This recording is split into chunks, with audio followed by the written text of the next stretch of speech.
Hey guys, welcome back. So I just want to get right into it. I just want to say I called this. The Cardi B Joe Biden interview was trash. You know what? If I kill somebody, I gotta go to jail. You gotta go to jail too. That's all I want.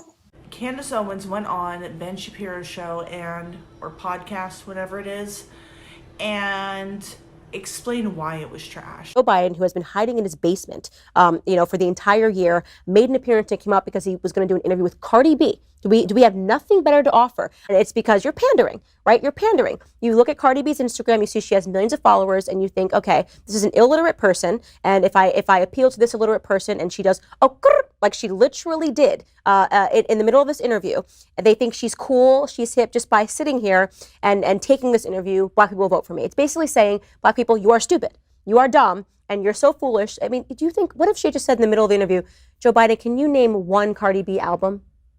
Saying black people like this person, this is what they're into, and so here you go, talk to her. Same thing with Hillary Clinton. It is demeaning, it is pandering, it is ridiculous, okay? And she asked pointedly ridiculous questions. I want lower taxes, but I want universal health care for all. She had no idea what she was doing, and yet both Bernie Sanders and Joe Biden made the time to sit with her because they believe black people are stupid. And black people that thought, yay, that's a win. No, it's not a win. It shows you that they still believe that you are so stupid that they couldn't find many of the amazing intellectual black people that we have in the world to sit down with and ask them tough questions. Fine, there are way more intellectual black Democrats you could have sat down with, yet you chose an illiterate rapper, because that's what she is. She's illiterate.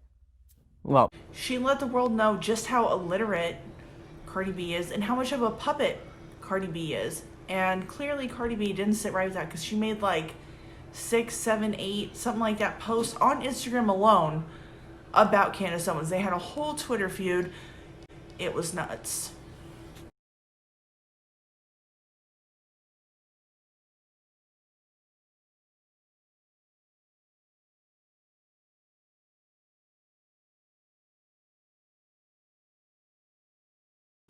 And Candace Owens isn't wrong. Cardi B is illiterate. When you hear Cardi B speak, you know she's illiterate. When you see how she types, you know she's illiterate. She's not a smart person, and everything Candace Owens said was accurate.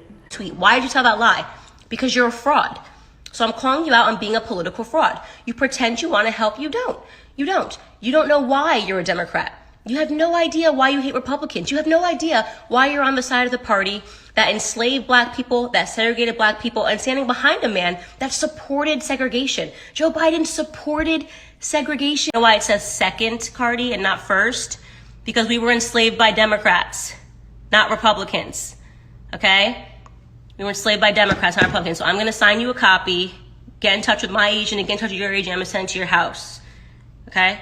How's that for WAP? Okay? Why wouldn't Joe Biden sit down with me, Cardi B?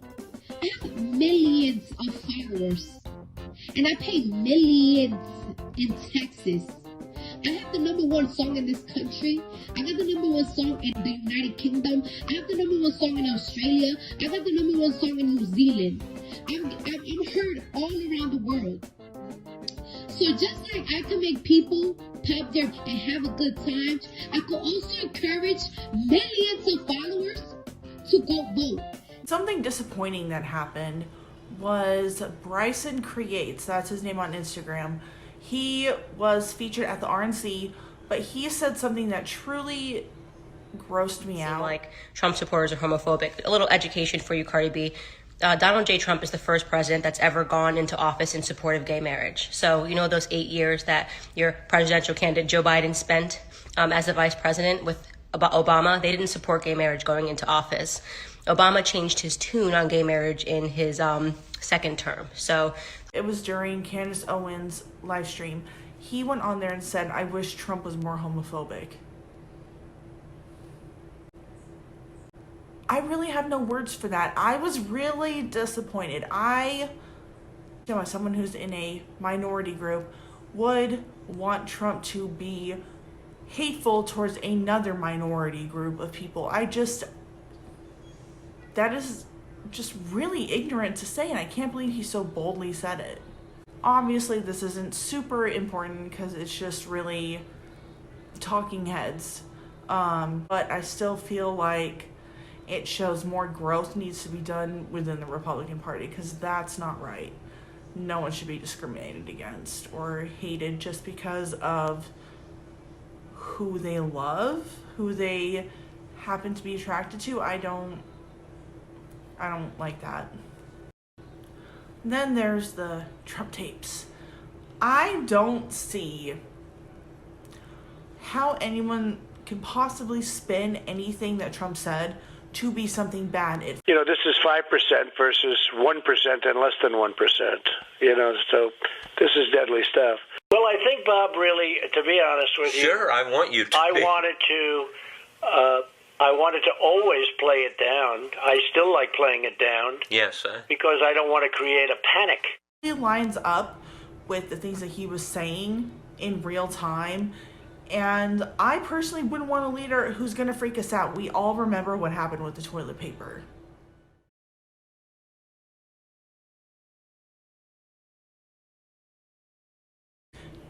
Imagine if we had a leader who was making the American people freak out further. Because I have a feeling that's what Biden would do. He would get up there and fearmonger and did nothing but try to scare the American people. I don't see how people are finding it a bad thing that Trump wanted to keep people calm. We all know it's going to be something new every single day until the election. There's like 50-something days, I believe, until the election. So just expect a lot of bullshit until then. And probably after then. We all know cities are going to be set literally on fire after he wins again. So once again, Democrats are holding up any money coming to the American people.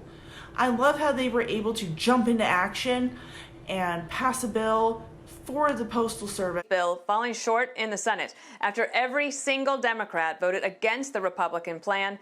Democratic colleagues have stuck on a number they think is better for them to deny a deal to Trump than it is to pass a bill that would help people, and that's very unfortunate.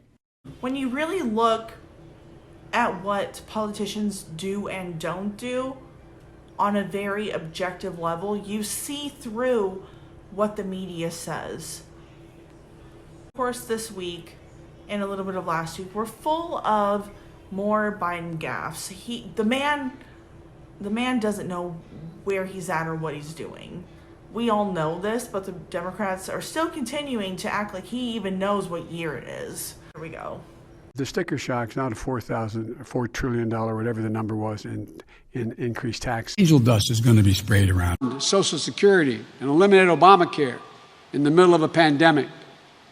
And to quote, I would also like to put a friendly reminder out there that there is this lovely thing called local government.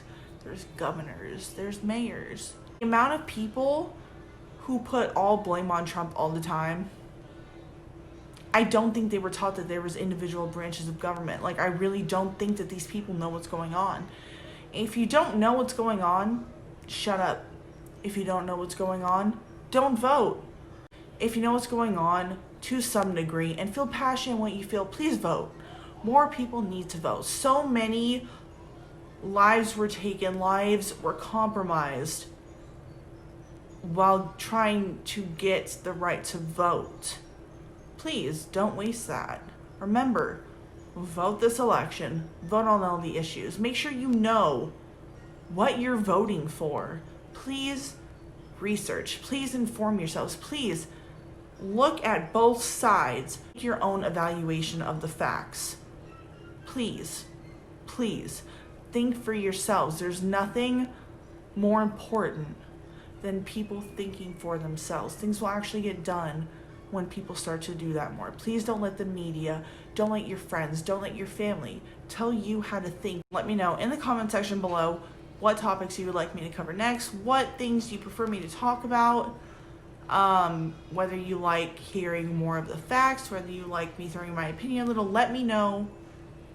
Thank you for watching, and I will see you all next time. Bye.